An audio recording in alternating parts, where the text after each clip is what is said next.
agora para a gente ter esse registro. Peço desculpas mais uma vez pelo nosso último encontro, que estava impossível aqui em casa. Eu fiquei sem barulho de obra, de construção, por bons dias, até que hoje começaram a passar o meio-fio agora. Então, até agora há pouco estava tremendo aqui, mas agora deu uma parada. Eu acho que essa é uma fase menos barulhenta aqui do asfalto que chegou na rua de casa. Mas a gente não deve ter nenhuma intercorrência, espero que não. Mas, reforçando o pedido de desculpas e agradecendo a compreensão de vocês, eu informo encarecidamente que a aula, informo com ênfase que a aula está disponível para vocês no YouTube e peço encarecidamente que vocês assistam a aula, tá? São 2 pontos, um ponto muito importante que eu abordei na aula que está gravada para vocês. Deem uma olhada. 40 minutinhos, né? É rapidão. É rapidão.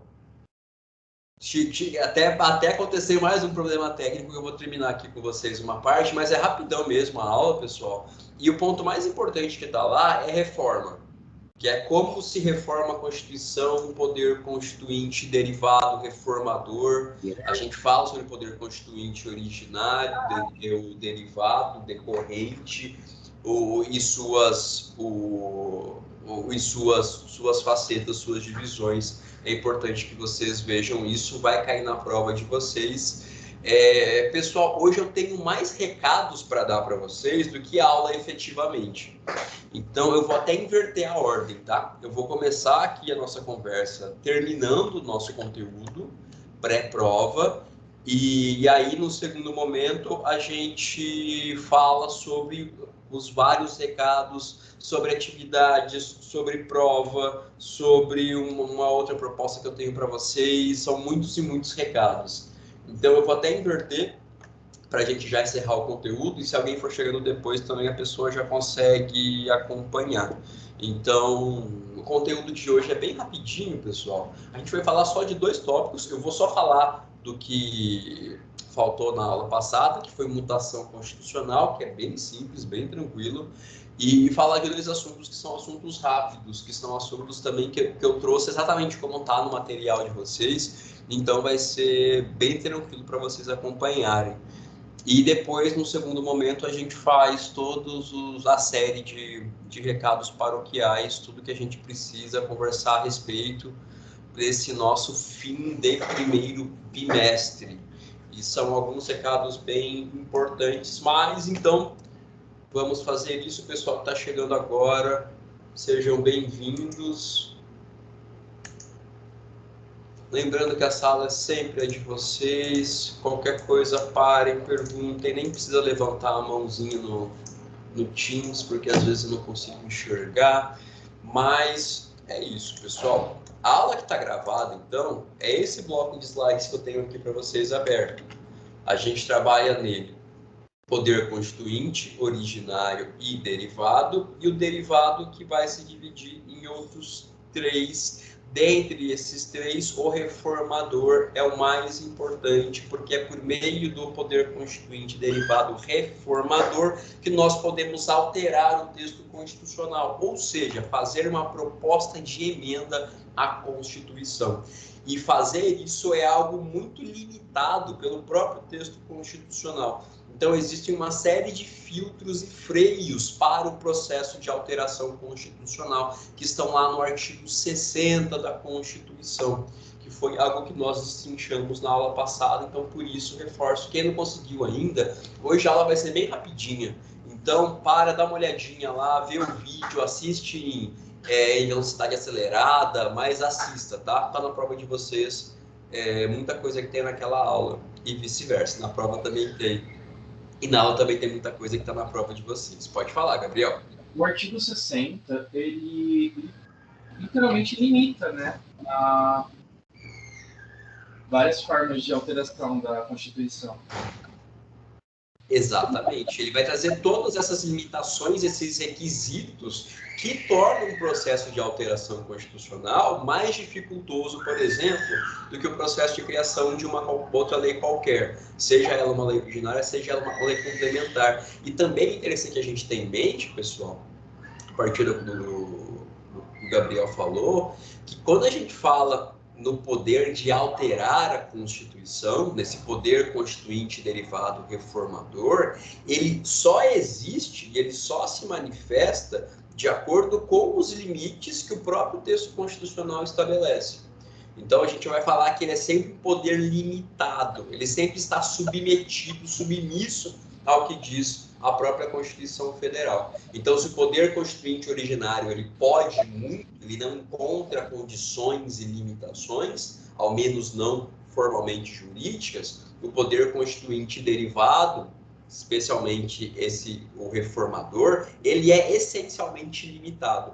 E justamente no artigo 60 que a gente vai ter previstas todas as limitações para você alterar a Constituição a partir da manifestação desse poder constituinte derivado do reformador. Até que a nossa Constituição é uma Constituição incondicionada, né? Ela não muda, ela só muda se fizer uma alteração de toda a Constituição. Para você alterar a Constituição na sua essência, você tem que ter possibilidade, inclusive fora dos limites do artigo 60, é só por meio de uma nova Constituição.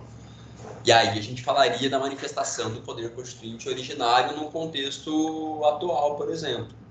Como isso se daria, quais são aquelas características do poder constituinte originário que a gente tem que observar quando fala da manifestação do poder constituinte, mas é justamente isso, e ter isso bem percebido, bem aprendido, pessoal, é bastante importante, tá? Então, reforço, deem uma olhadinha, é bem tranquilo. E aqui o artigo 60, que é a parte, o ponto alto desses assuntos. E aí percebam que faltou só um slide, que é o que está aqui, ó, mutação. Esse ponto aqui. Mutação constitucional é uma outra forma, pessoal, de alterar a Constituição. Pode falar, Gabriel. Não, só apertei sem querer aquele Beleza. A mutação constitucional, pessoal, ela é uma outra forma de alteração da Constituição. Só que a mutação constitucional, ela não é uma alteração do texto, não é uma alteração formal da Constituição. A gente vai chamar de mutação constitucional a alteração da maneira de interpretar a Constituição Federal. Então, a gente tem maneiras de alterar o texto da Constituição, mudar o que está escrito na Constituição, que é feito por meio de uma proposta de emenda à Constituição, que é feito de acordo com os requisitos do artigo 60 da Constituição. Só que existem outras formas de atualização e de adequação da Constituição Federal que não são feitas dessa forma. Existe a mutação constitucional como uma forma de alterar o que eu extraio do texto. E isso é feito por quem interpreta a Constituição. Então, se uma proposta de emenda à Constituição é feita pelo Poder Legislativo, de acordo com todos os ritos e requisitos do artigo 60, a mutação constitucional, a gente fala que ela acontece por manifestação de um poder constituinte difuso, não concentrado em um órgão, em um processo legislativo de emenda à Constituição. Mas é o poder constituinte difuso porque ele se manifesta por todas as pessoas que fazem a interpretação da Constituição. E qual interpretação que vai ter a palavra final? Qual a interpretação que vai acabar sendo prevalente? A que é feita pelo Poder Judiciário, em especial pelo Supremo Tribunal Federal, na condição de mais alta corte do Judiciário Nacional. Então, existem situações em que o texto da Constituição, ele não muda uma linha, não muda uma letra sequer, mas a interpretação que se faz daquele texto, ela muda completamente, a depender dessa leitura, dessa nova forma de encarar, de interpretar, de extrair o conteúdo da Constituição. Então, por exemplo, eu trago para vocês aqui o artigo 226, parágrafo 3º da Constituição. Esse artigo, pessoal, vamos até abrir ele, 226, parágrafo 3º.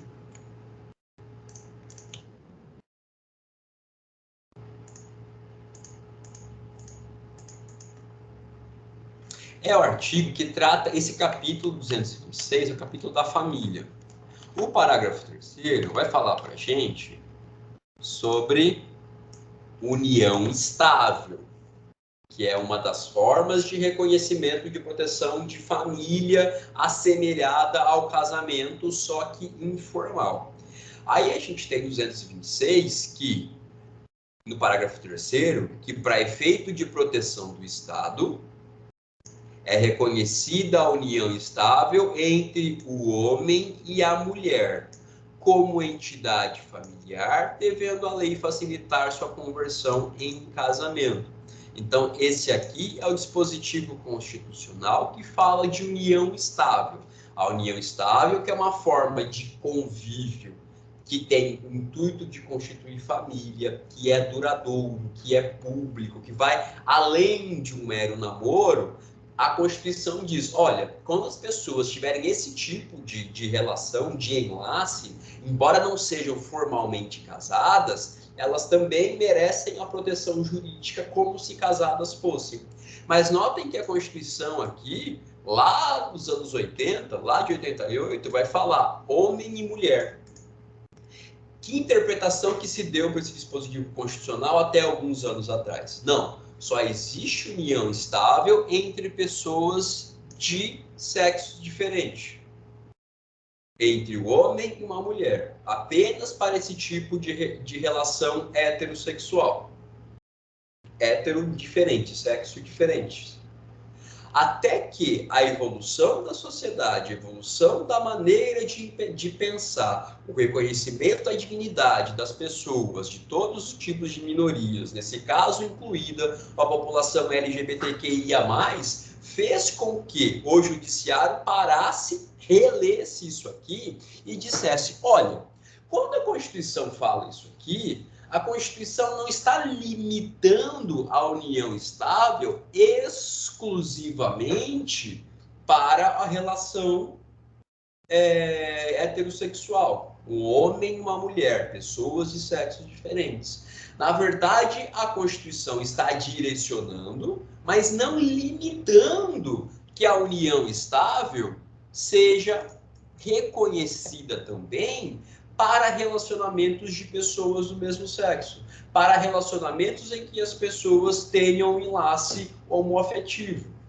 Então, aqui, pessoal, durante muito tempo se entendeu, não existe possibilidade de união estável para relacionamentos homoafetivos, entre homem e homem, mulher e mulher.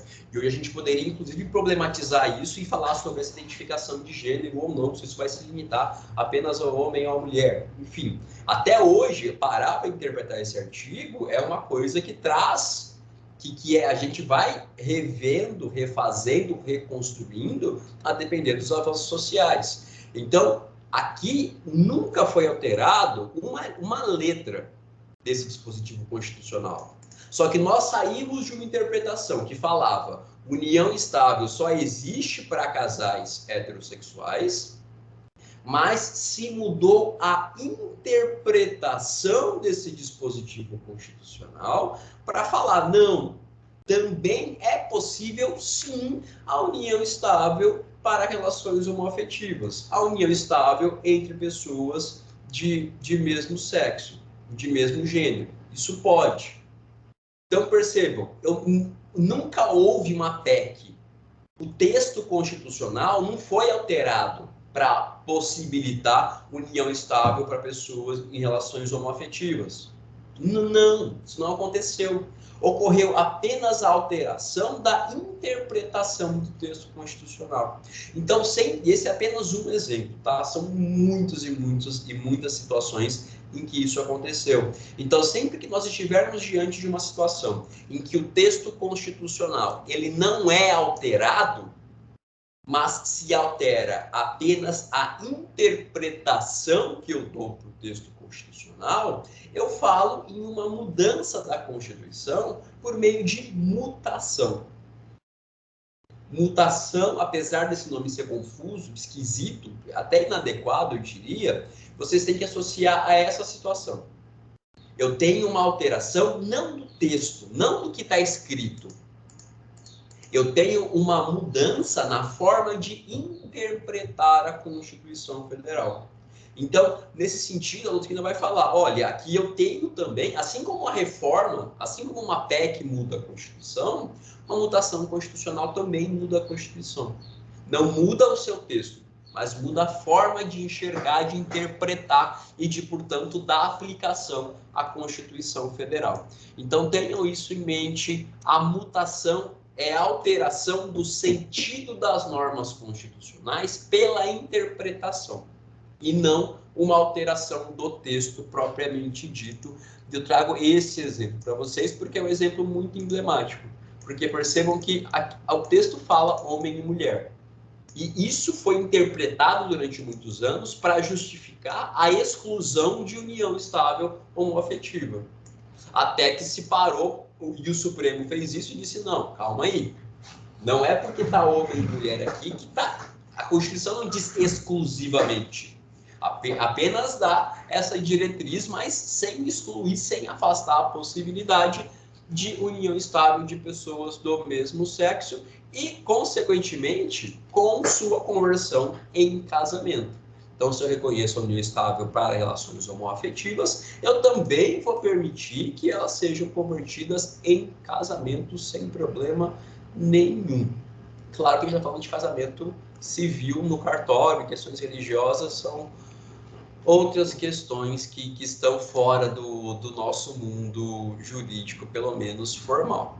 Então, quando a gente falar sobre essas formas de alteração da Constituição, sobre o poder constituinte difuso, nós estamos falando dessa dinâmica, de uma revisão informal, com alteração apenas da interpretação, e não do texto em si.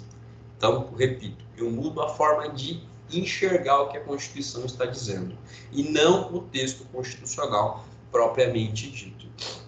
E se a reforma da Constituição via PEC é feita pelo Legislativo, a mutação constitucional é feita pelo Poder Judiciário, é ele que vai com a sua dinâmica, com recursos, por meio da atuação dos tribunais superiores, alterando a forma de lei de interpretar um dado dispositivo constitucional.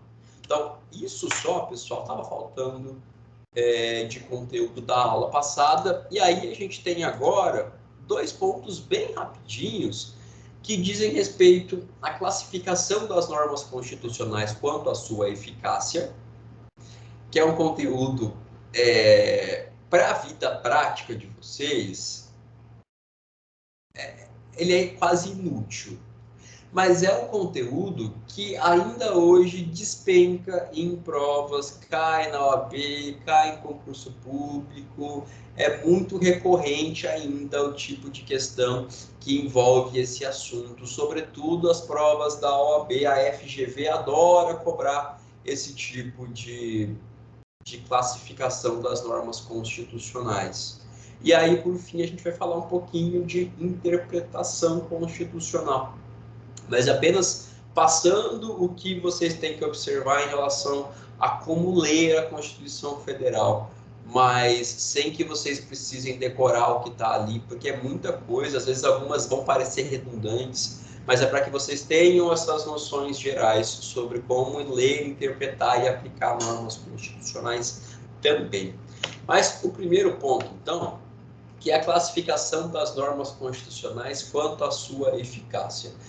Pessoal, tem um cara chamado José Afonso da Silva, que por muitos é considerado até hoje o maior constitucionalista que já existiu. E esse cara, ele dividiu as normas constitucionais quanto à sua aplicação, ou seja, quanto à sua eficácia, em 3 gêneros, em 3 categorias diferentes. São normas constitucionais que têm aplicação imediata, normas constitucionais que têm aplicação imediata, mas podem ter o seu alcance reduzido por uma lei, e normas constitucionais que só podem ser aplicadas se uma lei vem e regulamenta o que ela está dizendo. Do contrário, ela não consegue ter aplicabilidade. Então, essas são as normas de eficácia plena, as primeiras, eficácia contida às segundas e eficácia limitada às terceiras. Esses 3 gêneros possíveis. Então, isso aqui é bem tranquilo de explicar. Às vezes, algumas questões são sacanas, porque elas pegam dispositivos da Constituição Federal e jogam na sua frente e falam, esse dispositivo constitucional, ele é o quê? Esse artigo, esse inciso do artigo 5º, ele é uma norma de eficácia plena, é uma norma de eficácia contida, o que ele é? E aí, esse tipo de análise, às vezes, demanda que vocês parem, analisem, façam, refaçam, mas ter abstratamente o que é cada uma delas é relativamente fácil. Vocês só não podem confundir a segunda categoria, que é a eficácia contida, com a eficácia limitada. Tá. O primeiro grupo de normas constitucionais são normas completas, normas auto-aplicáveis. Elas não precisam de uma lei ou de algum ato ou da realização de qualquer coisa para que elas tenham a sua plena aplicação. Por exemplo, a Constituição diz que a pena de morte é proibida em regra. Está lá. Você não vai poder aplicar a pena de morte no Brasil. A não ser em caso de crime militar na situação de guerra declarada. Mas, em regra, não tem pena de morte. Eu preciso de uma lei que regulamente, eu preciso que o Poder Executivo crie algum instituto, alguma instituição. Não, está lá. Inclusive, pessoal, tudo que está no artigo 5º, tudo assim, 95% do que está no artigo 5º é auto-aplicável. São normas de eficácia plena. Tá lá, tá escrito, você aplica. Outro exemplo, fora do artigo 5º. O mandato do presidente da República é de 4 anos. É isso. Quando o presidente da República for empossado, ele vai ter um mandato de 4 anos. Possível mais um período por reeleição. Pronto. É o que está lá. Não tem mistério, não tem segredo.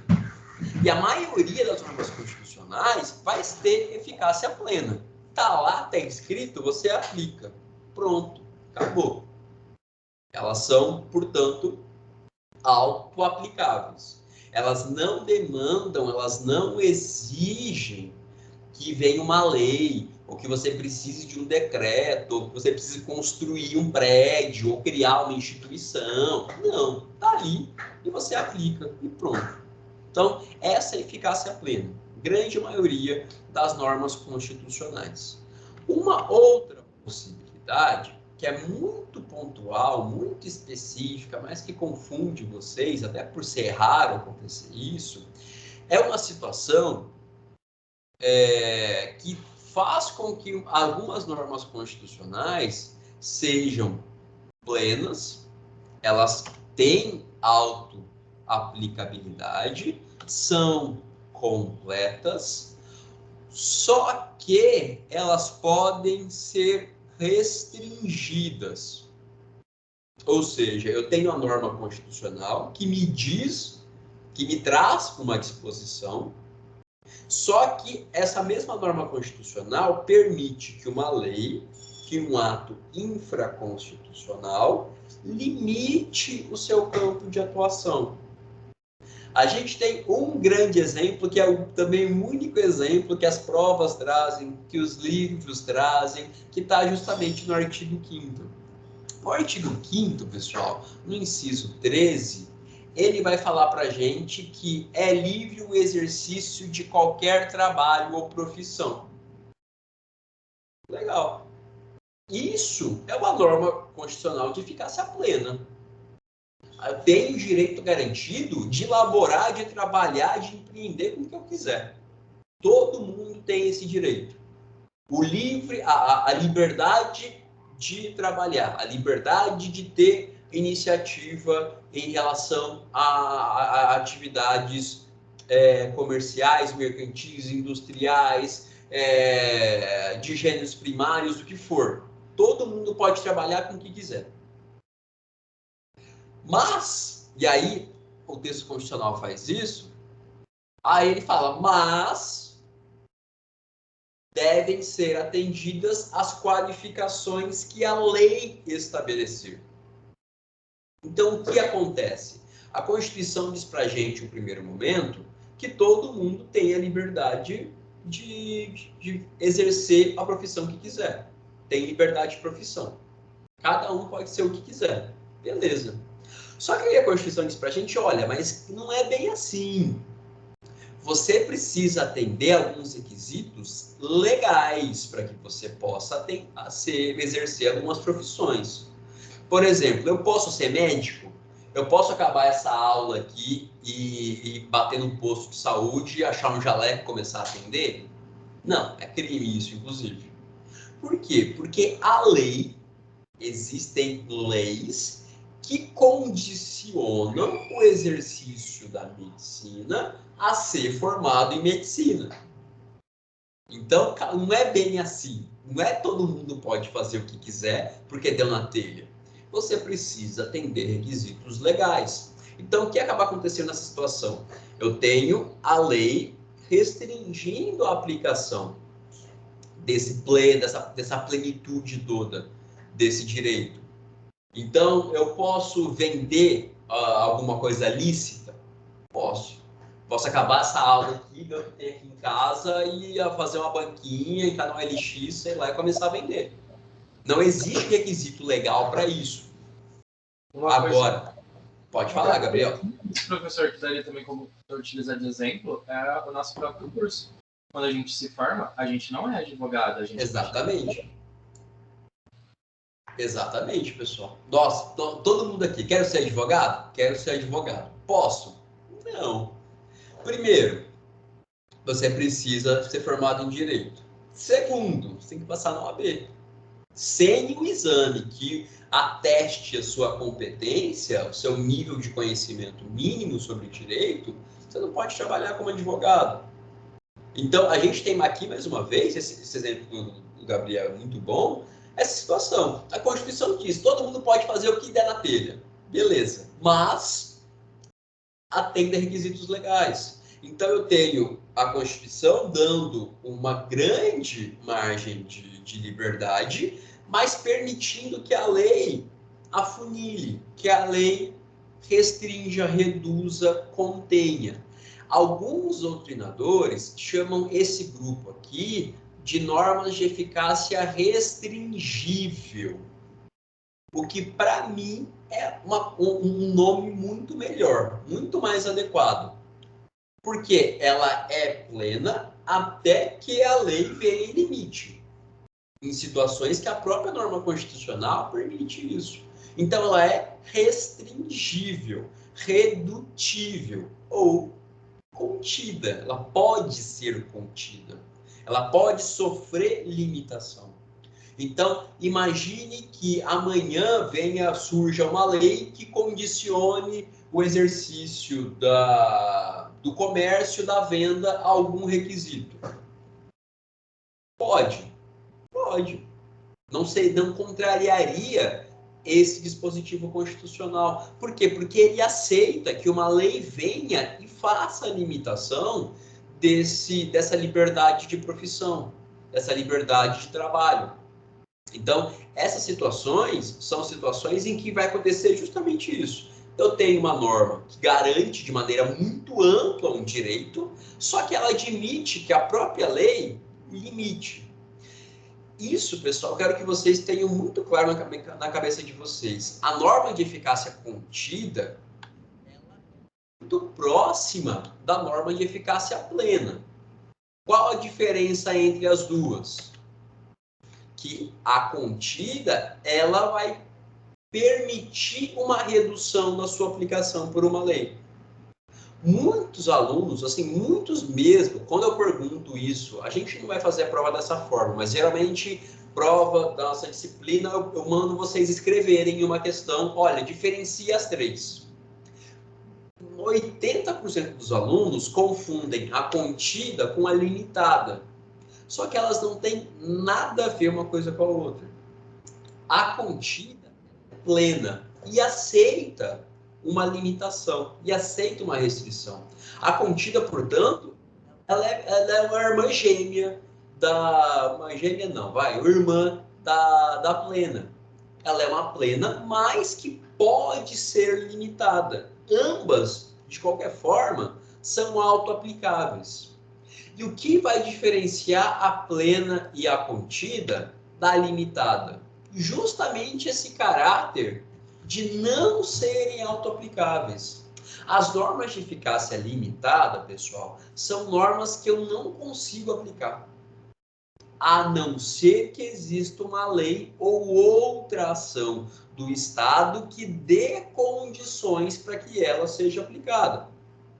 Percebam, contida e plena, ambas são autoaplicáveis. A Constituição disse, tá lá, eu aplico. Eu utilizo aquela norma. Ela já tem condições de resolver um caso concreto, de ser utilizada para reforçar um direito, para reivindicar esse direito, por exemplo, no Poder Judiciário, ou para impedir que alguém viole um direito específico meu. Porque a Constituição disse pronto. E elas são autoaplicáveis. A contida é a mesma coisa, ela só tem o pequeno detalhe que é admitir, limitação. A limitada, ela é o oposto. A limitada, ela não funciona. Eu preciso que outras ações sejam tomadas para que a norma de eficácia limitada tenha efeitos concretos no mundo real. E aqui nós vamos dividir a norma de eficácia limitada em duas, que ajuda muito a gente a entender. Também pela classificação do José Afonso da Silva. Eu vou estar diante de uma norma de eficácia limitada quando eu estiver, primeiro, diante de uma norma que a gente chama de programática, que é a norma do mundo da utopia, que é a norma romântica, poliana, coisa mais linda. Quando a Constituição, por exemplo, diz que o Brasil vai erradicar a pobreza. Lindo. Mas por que a Constituição disse que a gente vai erradicar a pobreza? A pobreza deixou de existir? Não. Eu preciso de uma infinidade de ações, de políticas públicas, de leis, de instituições, para que essa vontade constitucional seja implementada. Então, são normas que estabelecem programas, ideais futuros, objetivos a serem alcançados. Então, se eu estou diante, por exemplo, a Constituição diz para a gente que o salário mínimo ele deve dar condições para que uma pessoa tenha moradia, alimentação, lazer, até acesso a vestuário, a cultura, 1000 coisas com salário mínimo. Isso é possível? Não. Não foi porque a Constituição disse que aconteceu. Eu preciso de uma série de outras medidas concretas para que essa vontade da Constituição, para que esse programa constitucional seja implementado. Isso é muito diferente de eu falar, por exemplo, que a pena de morte é vedada. Eu não preciso de mais nada. A pessoa não pode aplicar mais pena de morte. Agora, se eu digo que o salário mínimo vai garantir para a pessoa tudo o que ela precisa na vida, eu já tenho uma situação que exige, que demanda, que reclama uma atuação concreta, que demanda outras formas de ação para que esse programa se concretize. Uma outra situação de normas de eficácia limitada são as que a gente chama de normas de princípios institutivos ou princípios orgânicos. Isso aqui é só um nome chato, eu também acho que é um nome pouco preciso, poderia ser muito melhor, mas quando eu estou diante de uma norma que cria uma instituição, e aí eu posso pensar sempre na questão de um órgão, de uma entidade, de uma pessoa da administração pública, seja direta, seja indireta, sempre que a Constituição cria ou diz que vai existir uma instituição preocupada com tal e tal e tal função, isso também não cria a instituição. Por exemplo, a Constituição de 81 criou a Advocacia Geral da União e separou ela do Ministério Público. Antes da Constituição, era uma coisa só, da Constituição de 88. Ministério Público e Advocacia Pública. Era uma coisa só. Depois da Constituição, a gente teve a criação das advocacias públicas. A AGU é a Advocacia Geral da União. São os advogados que atuam defendendo a administração pública federal. Por que a Constituição disse que a AGU estava criada? Surgiu a AGU? Surgiu um prédio na Afonso Pena cheio de advogado dentro? Não. Eu precisei de uma série de leis, de medidas, de regulamentos, de concursos públicos, de licitação, de uma série de atos para que essa instituição saísse do papel e se concretizasse.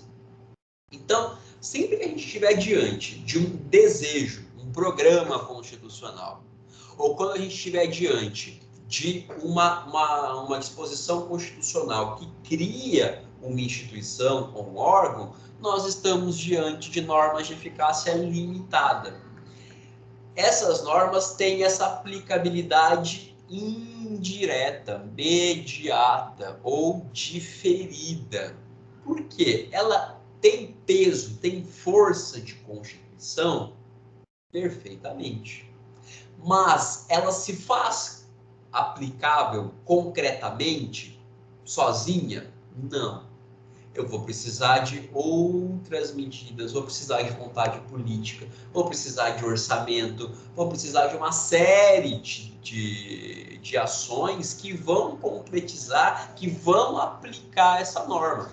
Se, por exemplo, ninguém tivesse se mexido para criar a AGU, a gente estaria agora, 30 anos depois que a Constituição surgiu, sem a AGU. Defensorias públicas também, na forma com que elas são estruturadas hoje, foi uma coisa feita pela Constituição de 88.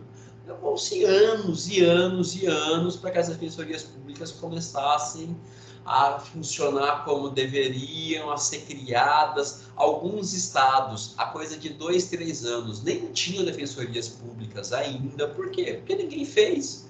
Não é que a Constituição disse: a defensoria pública fará isso, isso e isso, que surgem defensorias públicas. Não, são normas de eficácia limitada.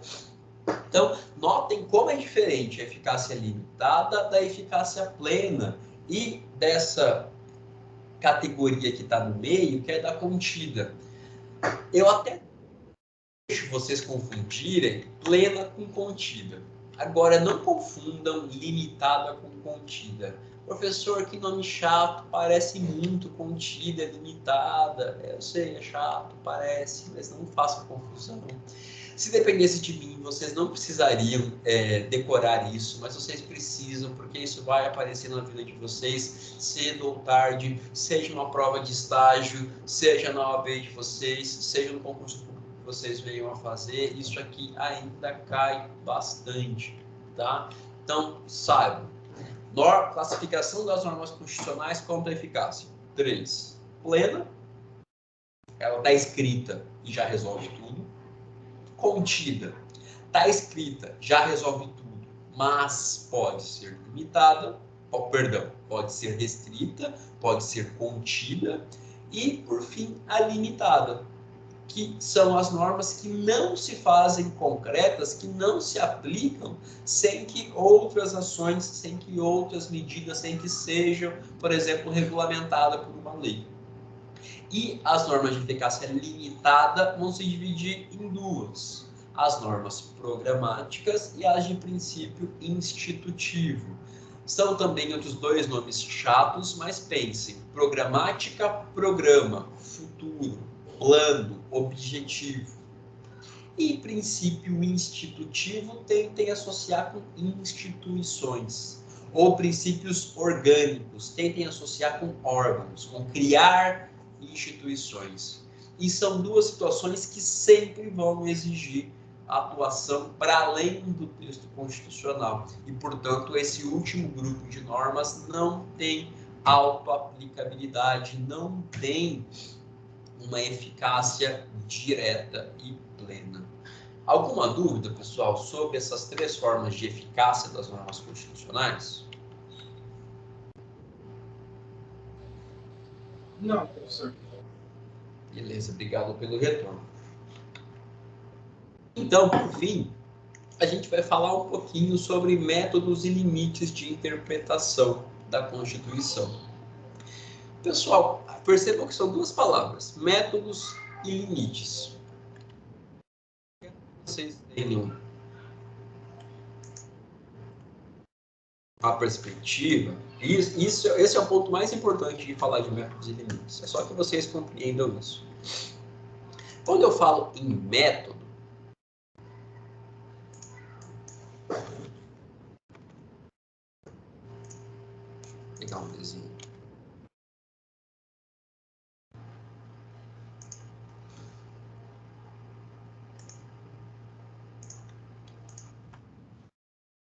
A gente tem a Constituição Federal, todo mundo tem acesso, está na internet, está onde for, vocês têm o Vadmecum com vocês têm a impressa do jeito que for.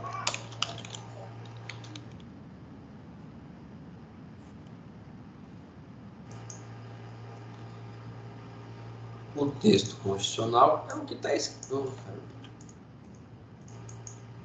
O texto constitucional é o que está escrito, é o que está ali colocado na Constituição, letra por letra, linha por linha, artigo por artigo, parágrafo por parágrafo, alínea por alínea, inciso por inciso, é o que está ali.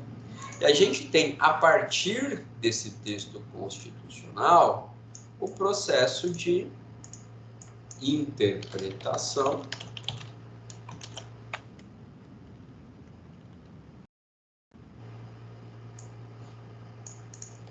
que vai me trazer até o conteúdo da norma constitucional.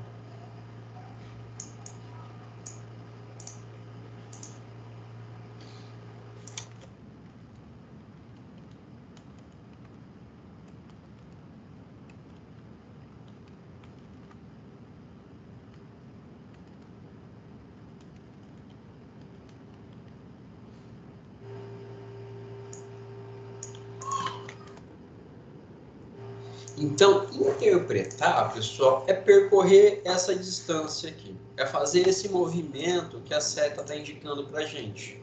Interpretar o texto constitucional é analisar o que está escrito na Constituição, ler o que está escrito ali e me valer de um processo de interpretação que me conduza ao conteúdo daquela norma.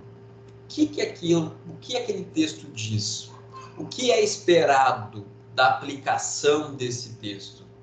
E quando a gente fala em métodos de interpretação, a gente fala em diferentes formas de sair daqui e chegar aqui. É como se cada método te desse um caminho diferente para que você saia daqui e chegue aqui. Cada método vai te dar um caminho, vai te dar uma trilha para que você siga e chegue aqui. Ponto importante, pessoal, não tem caminho errado. Não tem caminho errado. O caminho que você escolher vai ser o caminho adequado. O caminho que o jurista tal escolher, ele pode escolher. São métodos, são possibilidades de interpretação. O que a gente pode ter em mente é que, a depender do caminho que eu escolho, eu vou chegar numa porção diferente desse conteúdo. Ou eu posso chegar num conteúdo um pouco diferente. Eu posso chegar a resultados diferentes, a depender do caminho que eu vou escolher. Pode acontecer, mas se você aplica o método de maneira adequada, não há erro nisso. Você não está equivocado ou equivocada. Os métodos são apenas formas de você sair do ponto A e chegar no ponto B. Você quer ir reto? Você quer ir fazendo zigue-zague? Você quer ir para trás, dar a volta e vir para frente? Não, problema seu. Você decide. Ter isso em mente é muito importante e, ao mesmo tempo, mostra que isso não é uma coisa que vocês têm que decorar, que vocês, nossa, eu preciso saber como é o método hermenêutico concretizador, porque esse é o jeito de ler a Constituição. Não. Saibam que existem diferentes caminhos que vocês podem trilhar. E que, a depender do livro que você lê, a depender da decisão que você lê, a pessoa pode ter utilizado um caminho diferente. E muitas vezes de maneira inconsciente, sem saber, sem se ligar nisso. Mas existem pré-concebidos alguns caminhos possíveis. Então, os métodos são essas formas de caminhar.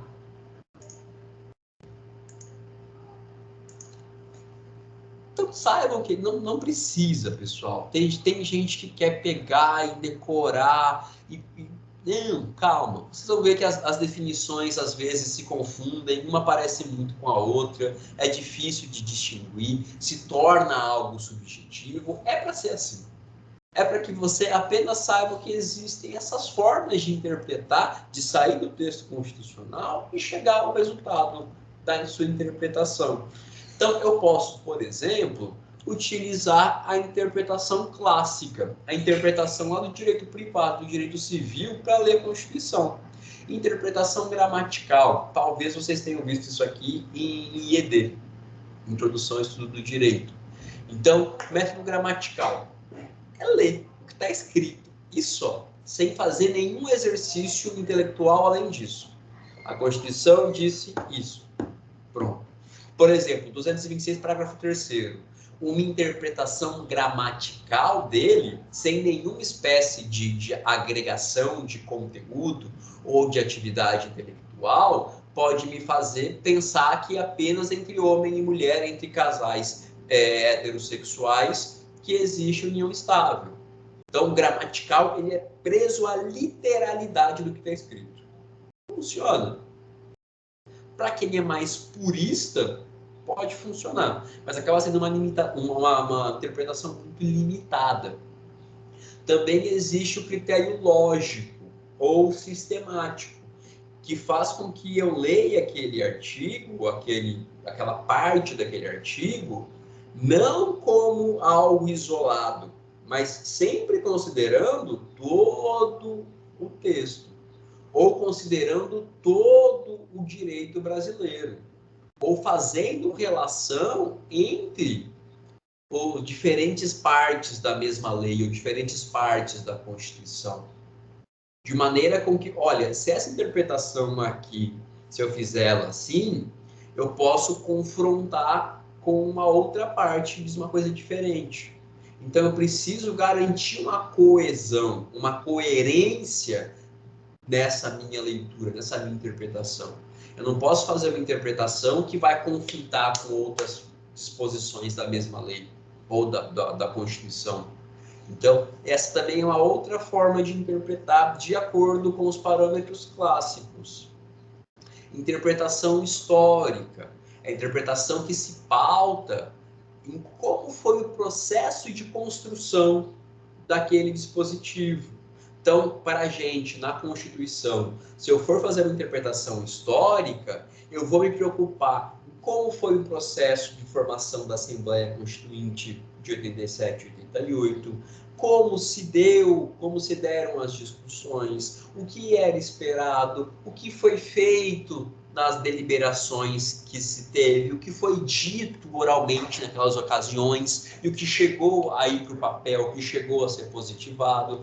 Justificativa, geralmente é um texto que vem antes de algumas leis, em que se justifica, se fala, se diz como foi o processo de criação da lei. Exposição de motivos também. Então, seria uma interpretação que estaria muito preocupada com o processo de criação da lei, ou no nosso caso, da Constituição. Então, eu não ficaria preso apenas ao que está escrito, por exemplo, mas eu faria a junção entre o que está escrito com esse processo de formação, de criação do texto legal, do texto constitucional. Também o critério teleológico. A palavrinha chata, mas vocês têm que saber, que diz respeito à finalidade, ao objetivo. que seria uma interpretação em que eu bato o olho e falo, olha, mas aqui, o que era esperado? Era isso mesmo que a Constituição quis dizer? Será que era isso? Será que a finalidade não era outra? Será que a ideia não era ampliar mais esse direito?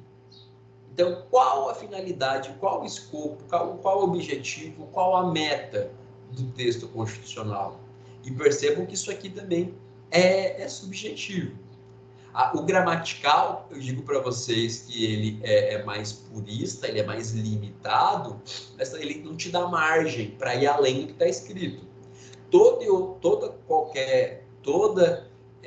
outra forma de interpretação constitucional vai acabar abrindo espaço para também mais subjetividade do intérprete, da pessoa que realiza a interpretação da Constituição. Então, por exemplo, o método teleológico, ele acaba às vezes sendo muito aberto, porque quem sabe a finalidade da Constituição? Quem é você para dizer se a Constituição queria isso ou queria aquilo? É mais complicado. Mas, ao mesmo tempo, ele permite que muitas situações que poderiam ser de violação flagrante de direitos sejam amenizadas. Mas existe também a forma de se interpretar uma disposição constitucional de acordo com a finalidade esperada. Sempre lembrem, teleologia quer dizer finalidade. Método teleológico é o método que busca a finalidade, que tenta descobrir qual é a finalidade. Então, essas são as interpretações clássicas que a gente pode aplicar no direito constitucional, sem problema nenhum. E aí existem os métodos próprios do direito constitucional. Por exemplo, o método tópico problemático. Eu parto de um problema concreto, analiso um problema concreto para depois fazer a leitura das normas constitucionais que ali se aplicam. Então, eu faço esse movimento do concreto para o abstrato, de baixo para cima. Eu primeiro vou me debruçar sobre o caso, estudar o caso concreto, para a partir disso entender que normas aplicar, como solucionar aquele caso, como interpretar o dispositivo A ou B da Constituição. O problema, e aqui está o nome do método, é o ponto principal. O caso concreto aqui é o ponto principal. Primeiro o caso concreto e depois eu leio a Constituição. Hermenêutico concretizador. Ele faz um movimento como se fosse o oposto.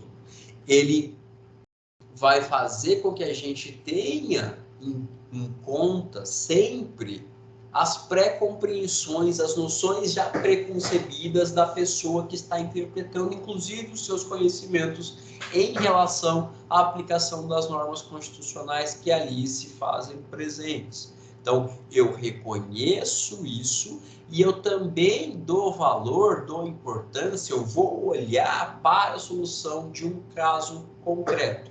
Por isso, hermenêutico concretizador.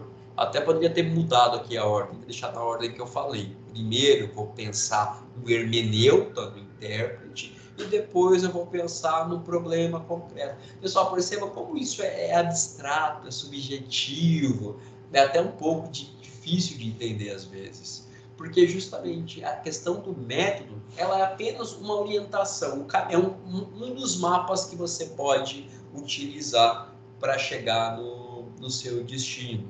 A gente também tem um método científico espiritual, que tenta agregar valores não escritos, valores da sociedade, do espírito do povo, e fazer com que ele se faça presente na interpretação que se dá à Constituição.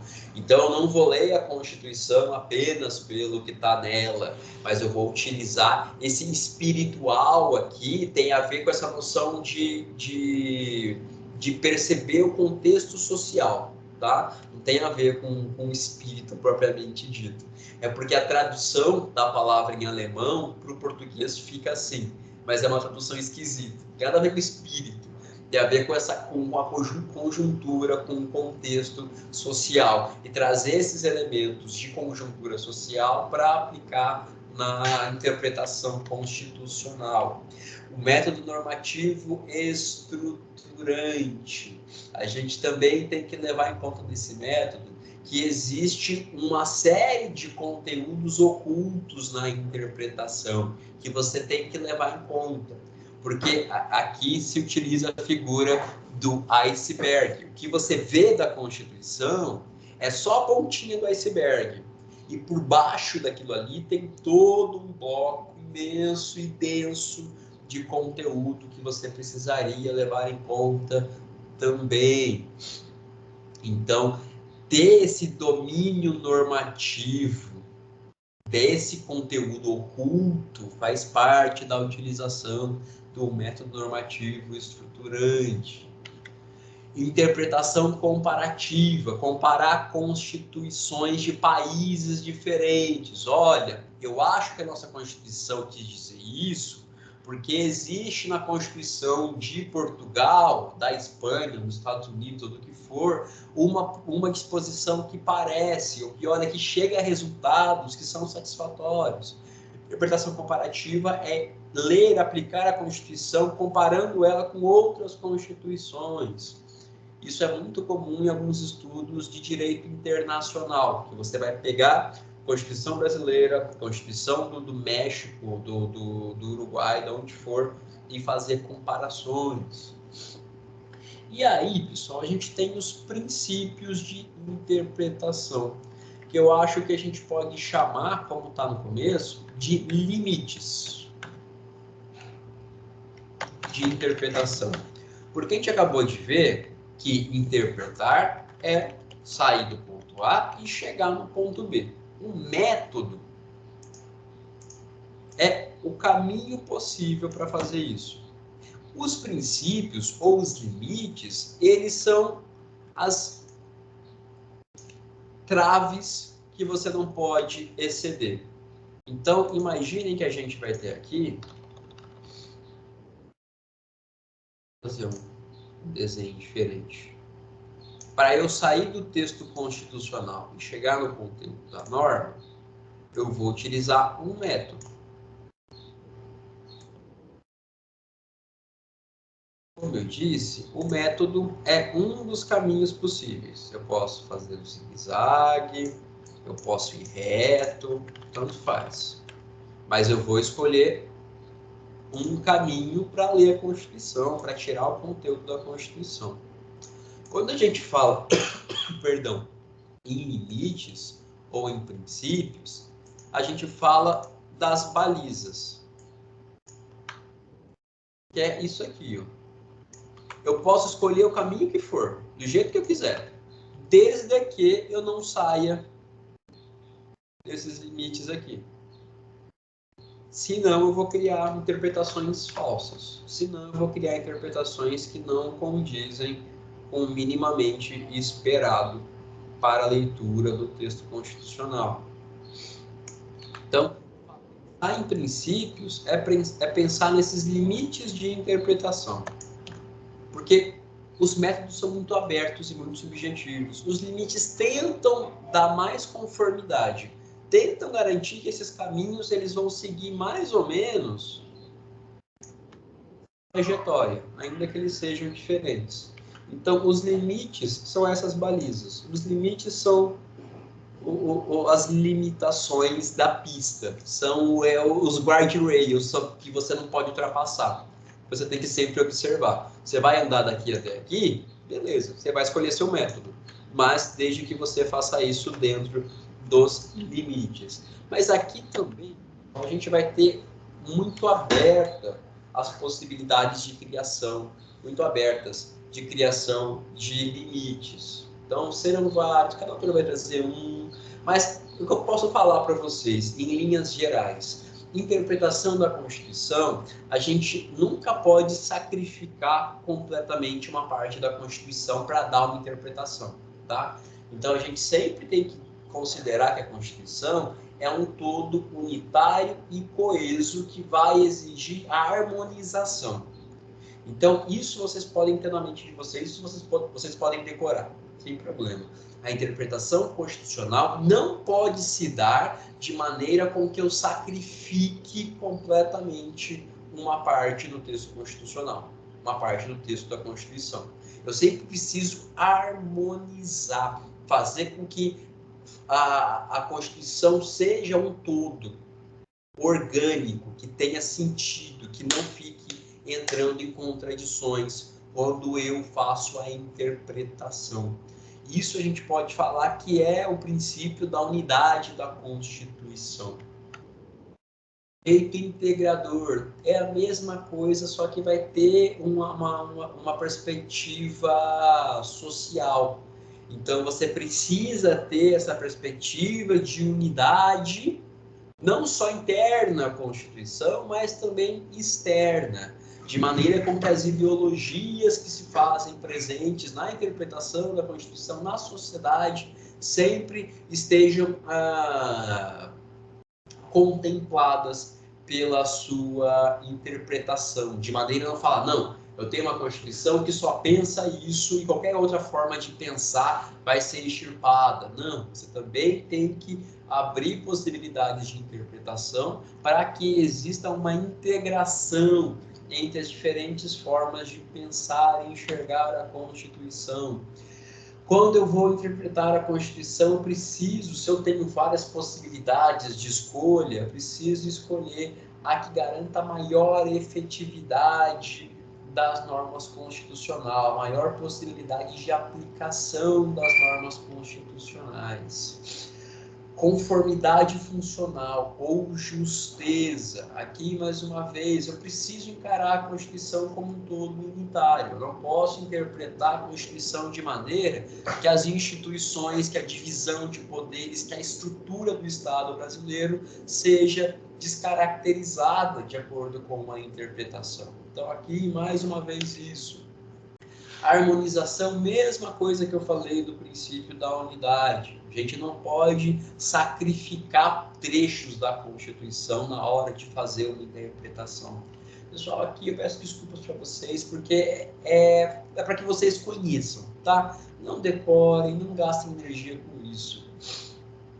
Força normativa da Constituição. Quando eu aplico a Constituição, eu preciso fazer a atualização da Constituição de acordo com a sociedade. A gente falou de mutação constitucional, por exemplo.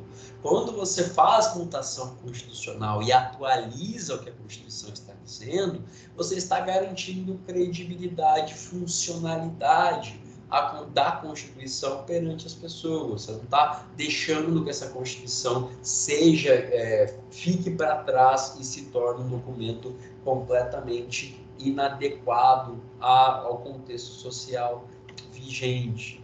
Interpretação conforme a Constituição. Eu preciso, mais uma vez, harmonizar, dar coerência para a Constituição quando eu faço a interpretação. Então, interpretação em conformidade com o texto constitucional, respeitando essa noção de um todo orgânico. Teoria dos poderes implícitos é um pouquinho diferente, porque ela vai falar para a gente que sempre que a Constituição estabelece um dever para alguma instituição, ela implicitamente inclui os meios necessários. Então, por exemplo, o Ministério Público tem a atribuição de ajuizar a ação penal pública. A Constituição não diz expressamente, mas isso faz com que, de maneira implícita, se reconheça que o Ministério Público tem poder de investigar, assim como as polícias fazem. Porque se ele pode ajuizar a ação penal, ele também implicitamente tem poder de realizar investigações.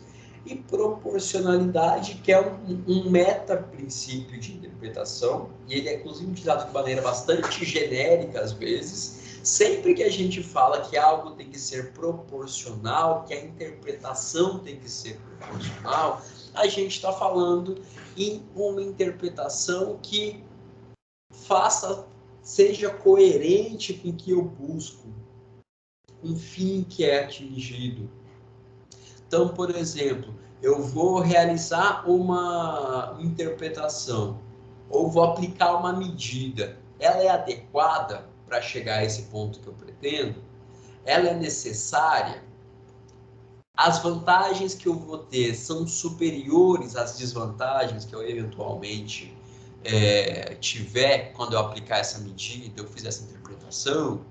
Então, o princípio da proporcionalidade geralmente é utilizado de maneira bastante abrangente. Olha, isso é proporcional, isso não é proporcional. Existe sempre essa relação entre meio e fim. O que eu estou fazendo, o que eu estou buscando realmente justifica essa adoção de medida, ou essa interpretação a qual eu cheguei. Pessoal, mais uma vez, todo esse assunto, essa segunda parte, é muito aberta, muito subjetivo. Não quero que vocês decorem, não quero torturar vocês com isso. O que eu mais quero é que vocês tenham em mente esse esquema. Meus métodos são meus caminhos. Meus limites ou princípios são balizas que eu preciso respeitar para fazer a interpretação. Então, por exemplo, eu não posso rasgar a Constituição como um todo para fazer valer a interpretação A. Eu tenho princípios que limitam isso. Eu não posso, quando eu vou fazer uma interpretação B, destruir a repartição de poderes ou a estrutura do Estado brasileiro. Então, é tudo bastante intuitivo, embora você possa dar nomes mais complicados. Repito, o que mais me interessa aqui é vocês saberem isso. Os métodos são os caminhos, nenhum deles está errado, nenhum deles está certo. A gente tem possibilidades distintas, sempre que vão ser passíveis de discussão. Você tem que observar as limitações quando você faz a interpretação constitucional.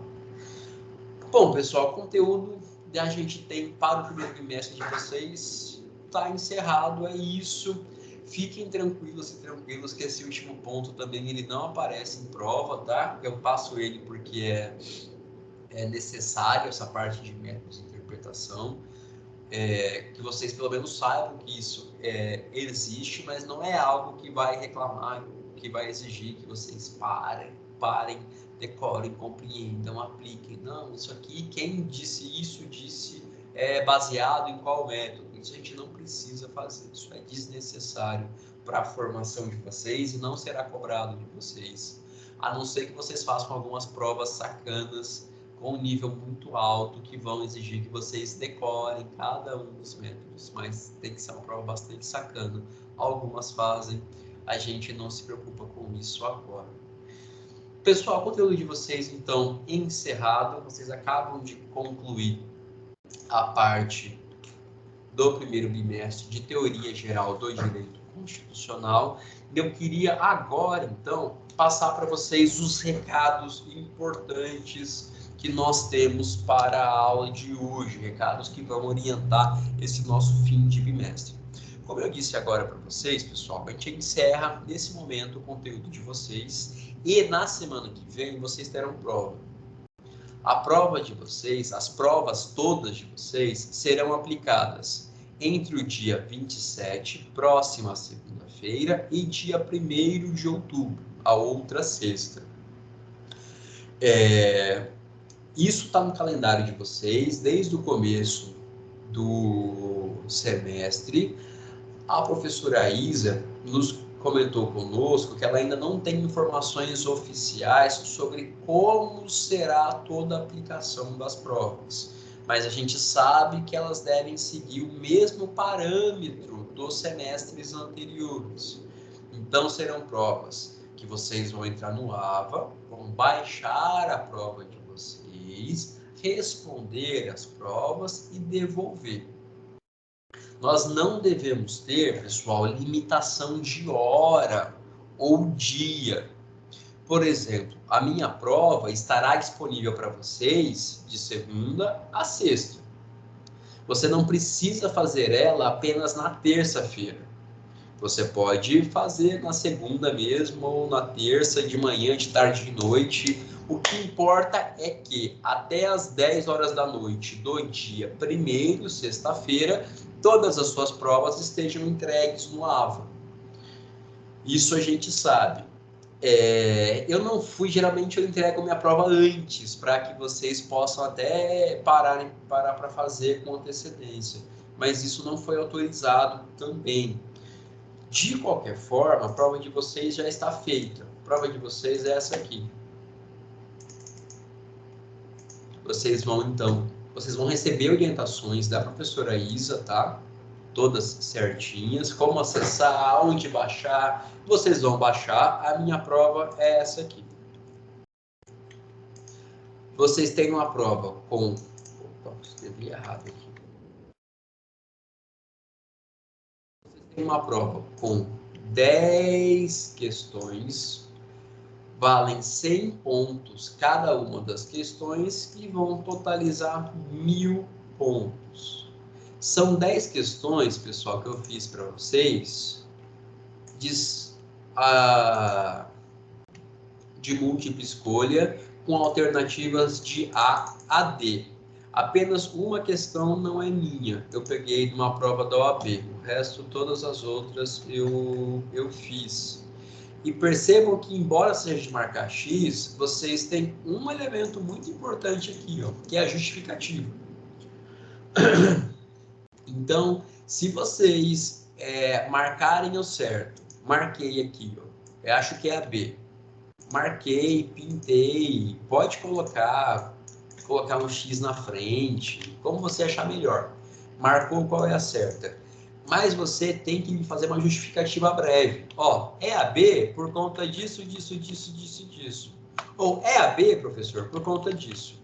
Ou a B está certa por conta do artigo tal da Constituição que diz isso. Aqui eu peço que vocês me digam qual é a incorreta. Então vocês vão achar qual está errada. E aqui justificar em até 2 linhas, percebam, é bem simples, bem rápido, mas me falar por que está errado. E muito importante, pessoal, a justificativa é o que me interessa. Você pode até marcar errado aqui, esquecer de marcar. Mas o que eu vou ler, para mim, o que vai me fazer compreender se você entendeu o conteúdo, se você tem segurança no que você está fazendo, se você sabe o que está sendo perguntado, e a sua justificativa. Por isso, consequências disso. Se você não justificar, é 0 na questão. Tem muito aluno que deixa fazer minha prova no último dia, rapidão, e vai lá e marca tudo. Geralmente cola de algum colega que já fez. Aí ele vai lá e pinta todas que ele acha que está certo. E não justifica nenhuma. Qual a consequência disso? 0. Questão não justificada é a questão não respondida. Outra coisa importante, justificativas idênticas. Também é 0, pessoal. Justificativa idêntica é prova copiada, é plágio. 0. Então, se preocupem, gastem a energia de vocês com essas dúvidas que vocês têm para justificar. Professor, mas eu vou justificar em 2,5, 3. Problema nenhum. Eu quero que você justifique de maneira objetiva. Eu não quero um tratado de direito constitucional. Não quero um texto. Só me diz, ó, aqui a errada é a B porque o artigo tal da Constituição diz outra coisa. Pronto. Tá feito. Eu só quero que você me mostre que você tirou a resposta de algum lugar, que ela não foi copiada, e que eu saiba que você tem um domínio mínimo sobre o que você está respondendo para mim. Mas repito, pessoal, o que mais me interessa aqui, quando eu for corrigir a prova de vocês, eu vou bater o olho na justificativa. Já aconteceu muitas vezes do aluno marcar aqui errado. Só que a justificativa do aluno está completamente adequada com o que era esperado. Eu considero. Questão cheia, 100 pontos. Sem problema. Estou preocupado com a justificativa de vocês. Então, façam justificativa e não copiem justificativa. Se você não fizer, ou se você copiar, eu simplesmente vou desconsiderar a sua questão. Pessoal, não estou brincando, tá? São muitas provas, todos os semestres que eu dou 0. Eu baixo a prova, o aluno marca alguma alternativa em todas, achando que eu vou considerar, não considero nada, tá? Sem justificativa, sem nota. Não tem nota se você não tem justificativa. Então, eu quero chamar a atenção de vocês para isso. A prova de vocês está aqui, ó, eu segui a ordem de conteúdos que a gente estudou, então tá bem tranquilo, podem consultar, conversem entre vocês, troquem ideia, desde que, é claro, não copiem justificativas uns dos outros. Então, ó, eu trouxe aqui o conceito de Constituição que a gente estudou, aí eu tirei algumas conclusões sobre forma de Estado, sistema de governo, forma de governo, para que vocês respondam. Segunda questão, sentidos da Constituição que a gente estudou, sentido jurídico, sentido político, sentido sociológico, a segunda questão é essa. Terceira questão, partes da Constituição.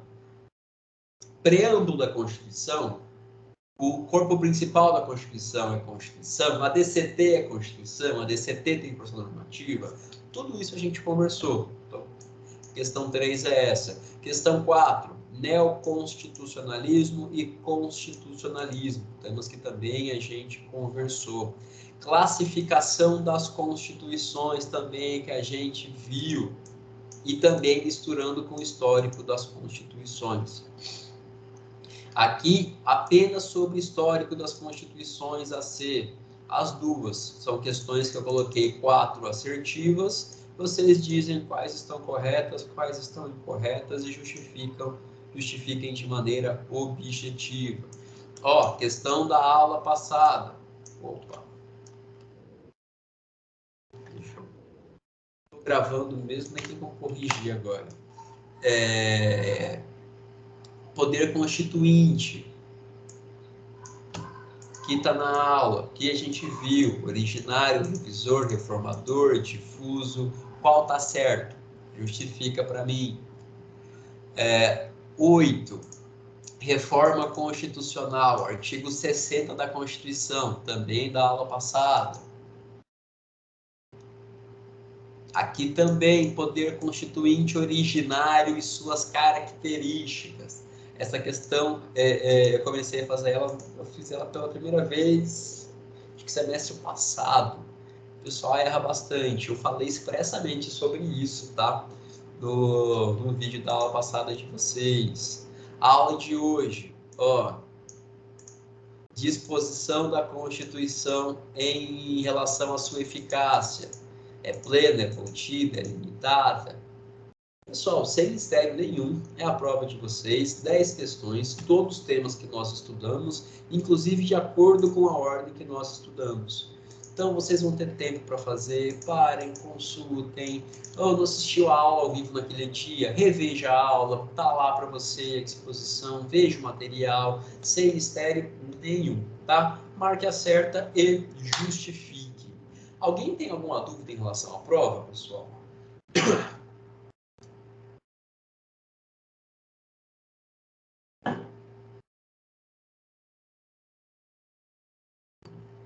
Espero que não. Não, Gui, você tem uma pergunta. Suas duas matérias serão da mesma forma? Exatamente. Okay. Ambiental tá mais curtinha a prova só, mas vai ser a mesma coisa. E também justificar igualzinho.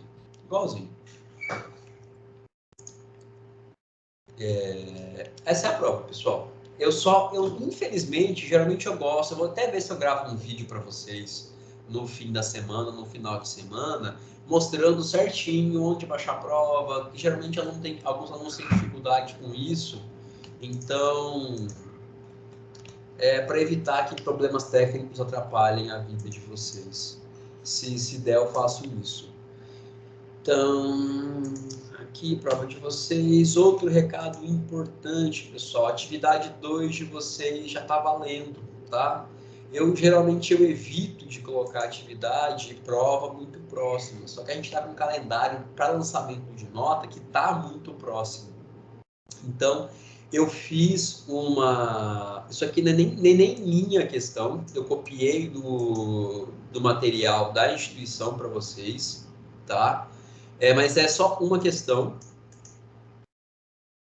que faz uma pergunta sobre alteração da Constituição, também tema da aula passada, sobre alteração da Constituição e se seria possível você retornar ao regime militar por meio de uma PEC. É possível?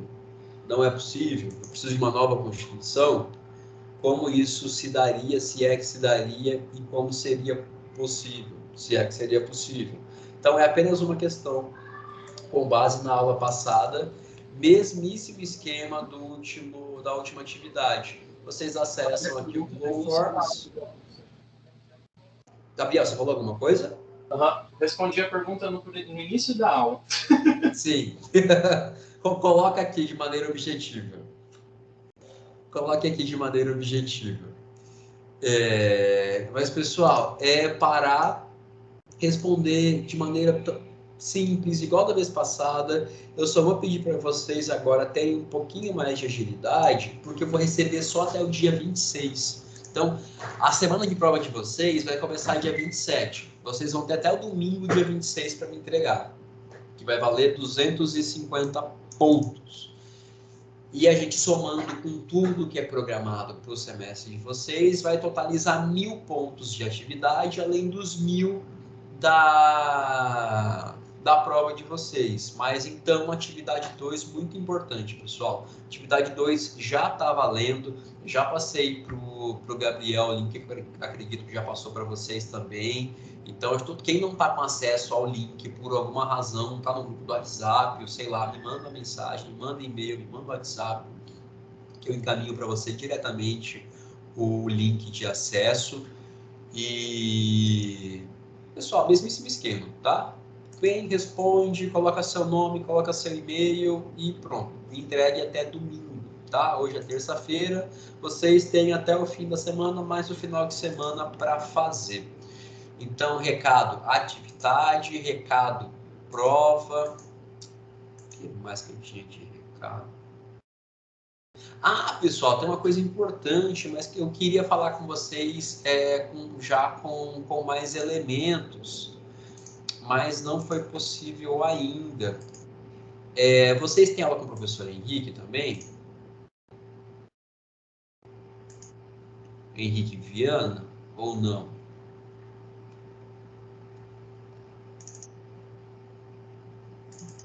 Não temos. Não. Mas, pessoal, a instituição, a cada ano, ela seleciona alguns projetos de pesquisa para fomentar, para financiar. Então, nós, professores, os interessados, apresentam projetos de pesquisa e, às vezes, alguns são aprovados. E são projetos de pesquisa que seguem linhas relacionadas à nossa área de graduação e que possibilitam que nós, professores, façamos a pesquisa e que nós também recrutemos alunos para que façam a pesquisa conosco, caso tenham interesse e disponibilidade. Tá? Então, isso aqui não tem nada a ver com a nossa disciplina, tem a ver, mas seria algo fora, tá? É algo extra, é para quem tem disponibilidade e interesse de fazer parte de um projeto de pesquisa que vai durar 1 ano. Ele começa em outubro agora de 2000. Na verdade, são 10 meses só. Ele começa agora em outubro de 2021 e ele se encerra em julho de 2022. Esse ciclo, 21-22, teve um projeto meu aprovado e um do professor Henrique. Eu estou mostrando para vocês esse documento, mas ele não foi para frente ainda, tá? Ele tá preso em algumas tramitações burocráticas. Eu queria apresentar para vocês já com tudo certinho e divulgado, mas não deu certo. Eu só estou apresentando o documento para que vocês tenham noções das informações, mas eu quero que vocês saibam que a gente vai abrir, no máximo até amanhã, as inscrições para quem tiver interesse em participar desse projeto de pesquisa. Na verdade, são 2, né? Os 2 têm relação com direito ambiental. O professor Henrique com um trabalho que vai ter relação com justiça de transição, territórios indígenas e meio ambiente, e eu vou fazer uma pesquisa que envolve a possibilidade de uma população tradicional ocupar uma terra da União, garantindo o uso sustentável a ela, e olhar especificamente para uma comunidade ribeirinha que fica lá em Corumbá. eu devo fazer uma viagem para lá para fazer a pesquisa, mas aí depois isso não necessariamente vai envolver o aluno ou aluna que tiver interesse em participar. Mas os 2 projetos de pesquisa, eu vou passar para vocês também depois bonitinho, eles estão com os resumos escritos aqui. O meu eu vou até passar para vocês já, e dizendo sobre o que vai ser pesquisado em linhas gerais. Aí percebam que a gente tem vagas para oferecer. Eu vou oferecer uma vaga para bolsista e uma vaga para voluntário. O que é bolsista? Bolsista, pessoal, é o aluno ou aluna que vai receber para realizar esse projeto de pesquisa. O projeto de pesquisa para vocês, especialmente se você, por algum acaso, tem intenção de seguir vida acadêmica, é muito bom para você colocar no seu currículo Lattes, para você começar a se familiarizar com a pesquisa científica. Isso aqui chama propriamente, é um projeto de iniciação científica. Então, nós conduzimos as pesquisas, eu vou convidar 2 alunos que não vão receber bolsa e um aluno ou aluna que vai receber bolsa para me ajudar a realizar esse projeto. Para vocês, mesmo para o voluntário, é muito bom ter no currículo essa experiência. Assim, digo muito bom para quem pensa em talvez se envolver academicamente com direito, fazer pesquisa, quem pensa em um dia da aula. Para esse tipo de atuação é muito importante, é muito vantajoso que vocês tenham PICs, que são projetos de iniciação científica. E o legal também da bolsa, não é um valor alto da bolsa, são apenas R$200, mas é um fomento legal. Vocês vão receber R$2.000 no total, quem for selecionado, em 10 parcelas. Pessoal, esse valor é um valor baixo, mas é um valor padrão, tá? Todo PIC, seja na UFMS, seja na UEMS, seja aqui, os PICs pagam R$200 para o aluno. Os valores das bolsas não são atualizados há muito tempo, mas dinheiro é dinheiro, bolsa é bolsa, é sempre um estímulo a mais. Os alunos que forem participar, pessoal, você tem que ter de dedicação mínima. A gente vai, o padrão fala em 12 horas semanais, mas geralmente vai ser alguma coisa mais tranquila que isso. A gente deve ter reuniões pontuais com os alunos selecionados para discutir o projeto, para passar orientações, para indicar algumas leituras e a partir disso ir construindo o projeto. Existem relatórios que são bimestrais, se eu não me engano, então quem participa a cada 2 meses tem que fazer um relatóriozinho indicando o que fez nos últimos 2 meses, que uma pesquisa tem. Esse relatório o professor responsável analisa, a gente coloca no sistema. Então, fazer a pesquisa é basicamente isso, é se debruçar sobre o que o professor for orientar, for indicar, dirigir de estudo para vocês e fazer esses relatórios periódicos. No fim do projeto, 10 meses depois, a gente escreve um artigo juntos e publica esse artigo em alguma revista, em algum periódico científico, o que é muito importante para quem tem pretensões acadêmicas, tá? Ter artigo publicado é uma coisa muito legal e também é difícil de conseguir isso. Aí para seleções de mestrado, doutorado lá na frente, isso conta bastante. Concurso público também que analisa títulos também geralmente utiliza o artigo publicado como parâmetro. Então, pessoal, isso aqui é só uma chamada, eu estou fazendo para vocês de maneira informal, a gente ainda não tem, esse edital não pôde ser publicado ainda, mas até amanhã a gente deve fazer a divulgação. Eu só queria aproveitar que vocês são da minha turma e fazer essa comunicação direta com vocês, porque a gente vai divulgar isso para as turmas todas, e aí quem tiver interesse... a gente vai ter que alterar essa data aqui, era para ter começado ontem essa divulgação, mas a gente vai deixar aberto por alguns dias a inscrição. Quem tiver interesse, se inscreve apresenta informações pertinentes. Quem não tiver vai ter que fazer o currículo Lattes. É bem tranquilo, é só jogar. Joga no Google.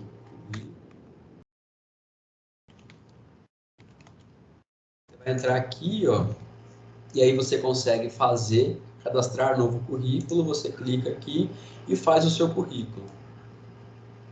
Você vai colocar informações pessoais, você vai colocar onde você estuda, que você está em tal semestre de Direito da Anhanguera, se você tem experiências passadas também. E aqui não é um currículo de emprego, pessoal, é um currículo acadêmico. O pessoal coloca informações acadêmicas. Ou eu sou estagiário, trabalhei em um lugar que tem relação com direito, etc. Você coloca as suas informações aqui, cria o seu currículo Lattes e informa na inscrição quem tiver interesse por acaso. E aí também, além disso, uma carta de intenção, que a gente deixou um modelo aqui. Aqui também, quem tiver interesse vai colocar, eu sou acadêmico do curso de Direito, estou em tal semestre, já trabalhei, eu não trabalhei em estágio na área, eu tive contato, tenho experiência, por que você tem interesse em participar do projeto de pesquisa e o que você espera aprender, quais são as expectativas em relação ao projeto de pesquisa. Então, nós vamos analisar, todo mundo que tiver interesse vai se inscrever, vai apresentar essas informações e a gente vai fazer a análise das pessoas, dos currículos e das cartas de intenções das pessoas interessadas e vai divulgar o resultado. O primeiro colocado para cada projeto de pesquisa vai receber a bolsa e vai ser o aluno bolsista. Eu vou selecionar, além do bolsista, outras 2 pessoas. Então, os 3 primeiros da minha seleção vão entrar no projeto. Desses 3, o primeiro é o que vai receber os R$2.000 em 10 parcelas de 200 agora. Eu acho que essa parcela vai atrasar, a gente vai receber em novembro 2. Mas aí vai até julho do ano que vem. Então, isso é uma coisa paralela à aula, tá, pessoal? Isso aqui é pesquisa. O ensino, a graduação, ele é feito com base em 3 pilares. É o ensino, a extensão e a pesquisa. Então, a gente tem no ensino que a gente está fazendo aqui, agora dando aula. Vocês também têm cursos de extensão que vocês podem fazer. Geralmente, a faculdade separa umas semanas do ano para que vocês façam cursos adicionais de extensão e a pesquisa. Mas pesquisa e extensão é algo para quem tiver interesse e fazer na medida do seu interesse. Mas saibam que essa oportunidade estará aberta para vocês nos próximos dias. Eu acho que até amanhã a gente consegue divulgar para vocês. Se vocês receberem, eu vou passar para os vídeos, o Gabriel vai receber. Mas se vocês receberem informações, saibam que é sobre isso aqui. Um projeto meu e um projeto do professor Henrique, que vai selecionar os alunos para participarem do PIC ciclo 21-22. Alguma dúvida, pessoal, em relação a isso? Sim. Professor, na inscrição, terá que colocar para qual projeto que você quer? Sim. Deixa eu... É que isso aqui, a gente teve a rigor, eu nem poderia estar mostrando esse documento aqui para vocês. Mas a gente vai divulgar esse formulário aqui, Gabriel. E aqui, ó, você vai indicar qual projeto você quer, se é o meu do professor Henrique. A gente colocou a pergunta: se você eventualmente vai ficar em primeiro lugar, se o aluno aceita trabalhar como voluntário, nome completo, o e-mail, semestre, o link para o currículo, o Lattes, pessoal, tá? Quem tiver curiosidade. Quando você faz o seu Lattes, ele vai liberar, ele tem automático um link de acesso. Vou abrir o meu aqui. Depois que você faz o seu Lattes, ó, ele cria embaixo do seu nome um link. Aí você, quem tiver com o Lattes feito, só copia esse link, opa, e cola aqui. que aí depois, quando eu e o professor Henrique a gente for analisar, a gente só pega esse link e abre o currículo de vocês direto. E aí a carta de motivação, que é o modelo que está aqui no fim. É bem simples, tá? Quem for fazer, quem tiver interesse, não se assuste, coisa de 3, 4, 5 linhas cada um, só para a gente conhecer um pouco mais de quem tiver interesse. E bom, vai ser, pessoal, é bem interessante, é bem legal, tá? Eu queria muito ter tido isso quando eu estava na graduação, então nunca tive, é bem interessante, é uma oportunidade bem legal. Repito, não é para todo mundo, tá? É para quem tem interesse. Ah, professor, eu quero fazer concurso, eu estou aqui para fazer concurso. Não gaste energia com a pesquisa. A pesquisa é para quem tem dúvida, para quem quer conhecer um pouco mais como é a vida da pesquisa, da academia, que é um ambiente diferente do ambiente de concurso. Mas se você está na dúvida, não sei, e acha que pode ser bom para você, aproveita, pessoal. É muito bom. Depois, lá na frente, conta muitos pontos para vocês. A gente tem alguns alunos que terminaram o curso, que já estão ingressando no mestrado da UFMS. Tem uma aluna, Rosane, que está com um aluno especial lá, ela quase entrou para uma regular. E ter pontuação, ter publicação, se ela tivesse, por exemplo, teria ajudado muito ela teria conseguido entrar muito possivelmente na última seleção. Então, o Estado hoje tem mestrado em Direito, também que é uma coisa muito recente, começou em 2016. Então, a gente está crescendo bastante em termos de academia do direito. Então, se você pensa em algum dia, talvez, fazer o mestrado, ou pensa em produzir conhecimento, dar aula, eu recomendo fortemente que você se inscreva. Mas ajudou, Gabriel? Você pode escolher aqui, qual das duas. É que eu não tinha visto, como você não tinha aberto, né, o link, eu não tinha visto. Sim, eu nem falei nada. Mas aí vocês vão... Então, tá meio informal, porque pode ser que isso aqui mude um pouco. Vai depender de alguns OKs ainda. Mas a estrutura básica vai ser essa aqui, da inscrição. E, bom, pessoal, a gente vai divulgar isso, eu acredito que até amanhã, pelo prazo que a gente tem para depois informar para quem paga a bolsa, que é a Funadesp, os nomes e as informações todas dos selecionados.